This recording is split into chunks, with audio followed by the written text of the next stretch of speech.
This is a video on statistics.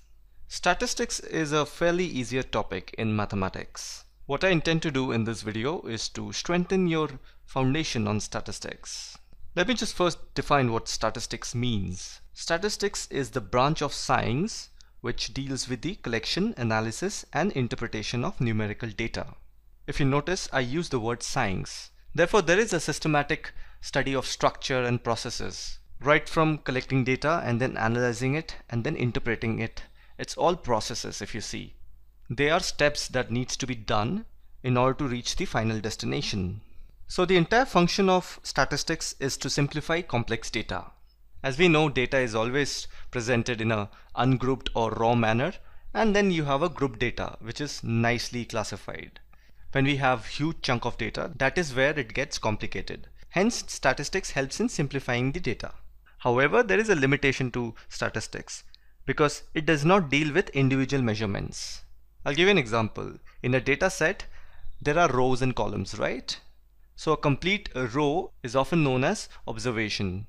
Therefore, in statistics, you're not concerned with that single row or what the characteristic of that row is. You're not concerned with it at all. What you're concerned with is the overall projection of the data set. Meaning, what is the quantitative characteristic of this data set means. If you were to go on to make a graph of these small data, the graph would often look something like this. From statistic point of view, what you will be concerned with is what is this graph looks like, why there is a slope and then there is a hike. So you deal with the spikes and sudden frequency distribution. Therefore, that is what the entire meaning of statistics is. Another thing that you need to remember is often in statistics we deal with average. Suppose there is a column of data. You would often take the average of the column in order to understand the entire data set properly. Because the value of average represents the entire distribution. Or in other words, if I have to say, the value of average converts a group of figures into one value.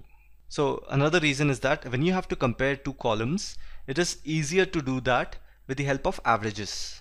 So if you take the averages of both the column, it's easier to compare with the averages rather than compare each and every data of a column. So I hope you're getting what I'm trying to say.